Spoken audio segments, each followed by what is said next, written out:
నమస్కారం NSTV news కి స్వాగతం. నా పేరు ఉషా. ముందుగా ముఖ్య అంశాలు.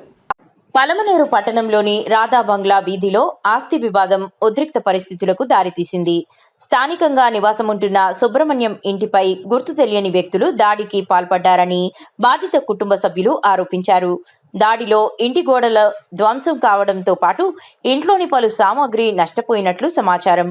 దుండగులు విసిరిన ఇటుకలు, రాళ్లు ఇంటి ఆవరణలో మరియు గదుల్లో పడటంతో కుటుంబ సభ్యులు తీవ్ర భయాందోళనకు గురయ్యారు. ఆస్తి విషయంలో కొంతకాలంగా వివాదం కొనసాగుతోందని, అదే కక్షతో ఈ దాడి జరిగి ఉండవచ్చని బాధితులు పేర్కొన్నారు. ఘటన అనంతరం బాధిత కుటుంబం పోలీసులను ఆశ్రయించి ఫిర్యాదు చేసింది.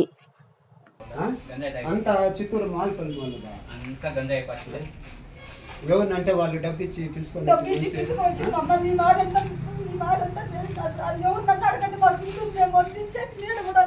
ఈ వీధిలో ఎవరినన్నా అడగాలి. మాకు తినేకి తిండికి కూడా లేదు. మిత్రులు పని చేసుకొని బతుకుతున్నాం సార్.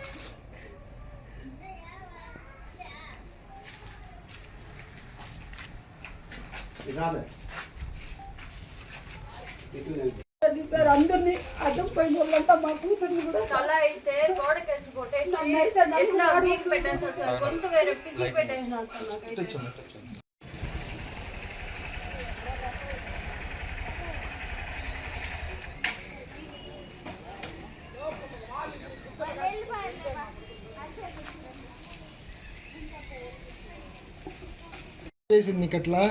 ఈడొచ్చిన వాళ్ళు సార్ కొడతా ఉంటే అడ్డం వచ్చింది దానికి అట్లే వచ్చి కొట్టేసినారు సార్.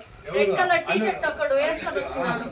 వాడు గడ్డ పారబెట్టుకుని గడ్డ పారెత్తుకొని మీరు చూసినారు ఇంతకు ముందు ఎప్పుడన్నా వాళ్ళు రౌడీలు పిలుచుకొచ్చిండేది. వాళ్ళు రౌడీలు పిలుచుకొచ్చి డబ్బులు ఇచ్చి పిలుచుకొచ్చి మమ్మల్ని కొట్టిపిస్తా ఉండేది. వాళ్ళు ఇల్లంతా ఈ మాదిరి ఇది చేసేసినారు. మాకు న్యాయం చేయండి సార్. మాకు ఉండేకి ఇల్లు లేదు, తినే తిండికి లేదు. నేను ఇల్లు పని చేస్తాను, నాకు ఆడాలి ఏడ పడిపోతుంది. మా ఇంటికి చేసారు లేదు, నా కొడుకు ఏడ పడిపోడు సార్. మేము ఆడవాళ్ళు కష్టపడితేనే మాకు ఇంటికి, లేకపోతే లేదు. కావాలంటే మా బిడ్డకి ఆపరేషన్ చేసిన పేపర్లు చూపించమంటే కూడా చూపిస్తాం సార్. నేను ఆపరేషన్ చేసినారు మా బాబుకి. మా బాబుకి 4 ఆపరేషన్లు చేసినారు. 4 ఆపరేషన్లు జరిగింది. మా ఇంటికి చేయలో రాడ్ ఉంది. మా ఇంటిని పని చేయలేడు. ఎట్లా చేసినారు సార్. మమ్మల్ని ఏమి తిని చేసినారు.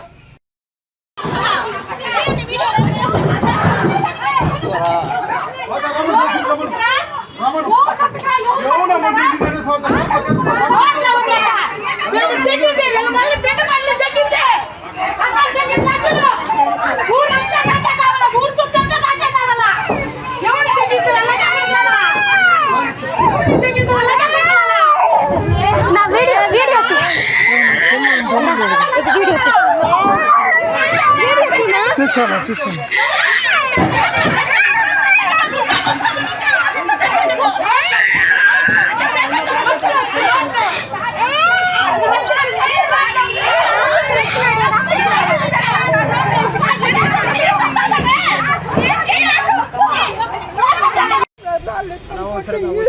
వాళ్ళు రాళ్ళు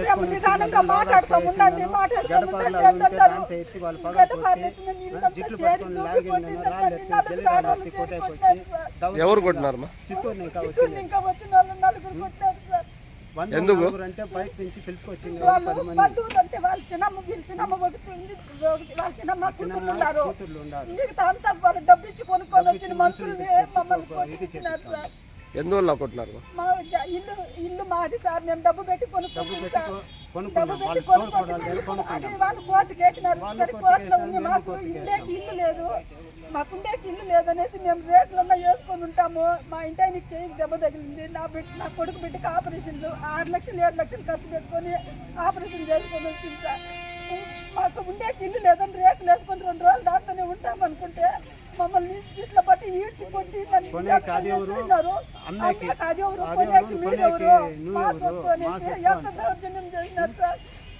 మొగుడు సొత్తు భార్య కక్కలేదంట, తోడుకోవడానికి మొగుడు సొత్తు పెన్నాం కక్కలేదంట. వాళ్ళ పెన్నాం మాకు అమ్మింది, మేము తీసుకున్నాం సార్. డబ్బు ఇచ్చి తీసుకొని అన్ని రికార్డు ఎంతకు తీసుకున్నారు? నేను మేము 2,55,000 55,000 ఇప్పుడు ఇచ్చినాం సార్. ఆయన బతికున్న శ్రీనివాసులు బతికుండగానే 2 లక్షలు ఇచ్చినాం సార్. ఆయన చచ్చిపోయినాక వాళ్ళ పెళ్ళానికి 2,55,000 ఇచ్చినాం సార్. డబ్బు ఇచ్చి రాసుకున్నాం, పేపర్లు కూడా ఉన్నాయి. ఎప్పుడు తీసుకోండి అది మీరు ఎన్ని రోజులు తీసుకొని? నేను తీసి కూడా అయిపోయింది సార్. 6-7 ఏళ్ళు అయిపోయింది నేను తీసి కూడా. మనం మాట చూడండి సార్, మేము డబ్బు ఇది లోకమ్మ పేపర్ సార్. ఇది బీకేటి ఆమె దగ్గర నుంచి మేము రాసిచ్చి పంపింది సార్. ఇది నాకు రాసిచ్చింది సార్ అమ్మ. ఇది సార్ నేను మేమేం అబద్ధం చెప్పలేదు. 2,55,000 పెట్టినాము. అంత ముందు వాళ్ళు మొదలున్నప్పుడు 2 లక్షలు ఇస్తున్నది వద్దనేసినారు. మళ్ళీ 2,55,000 ఇచ్చినాం సార్. ఇప్పుడు మాకు సంబంధం లేదంటారు. మేము డబ్బు పెట్టి కొనుక్కొని బాడిగలు కట్టాలంటే మేము లేని వాళ్ళు సార్. వాటి ముందు చెప్పులు పెట్టుకునే వాళ్ళు. మేము ఎక్కడి నుంచి మేము కష్టపడి ఎట్ట కట్టుకునేది. వాటి ముందు మేము చెప్పులు కుట్టుకునే వాళ్ళు. వాళ్ళు ఒక పేపర్ పెట్టుకొని వాళ్ళ ఒక పేపర్ పెట్టుకుని కానీ మమ్మల్ని ఎంత ఇది చేస్తున్నారు. సొత్తు మాది అంటారు సార్. ముద్ర వేసుకొని సొత్తు మాకు అమ్మిన మాకు ఇచ్చినారు. అన్ని రికార్డు మేము కొనుక్కొని 20 మంది దౌర్జన్యంగా ఆ అమ్మ సంతకం కూడా ఉంది చూడండి సార్. లోకేశ్వరమ్మ మాకు అమ్మిన మాదిరి ఈ ఒక పేపర్ పెట్టుకోండి మమ్మల్ని మాకు డబ్బు బాడిగలు కట్టాలంటే 5 నుంచి కట్టేది సార్. నెలకి 7,000 కడుతున్నాం. తినేక మాకు తిండికే లేదు. నెలకి 7,000 ఏడు కట్టేదని రేట్లు వేసుకుంటే అన్ని రికార్డు మమ్మల్ని మాది వారి జాగాలో మేము వేసుకున్నామంటారు సార్. నలుగురు చేరి ఇప్పుడు దూరి 4 ఆడవాళ్ళు నా జుట్టు పట్టి ఈడ్చి కిందకి వేసి దొబ్బి కొట్టినారు సార్.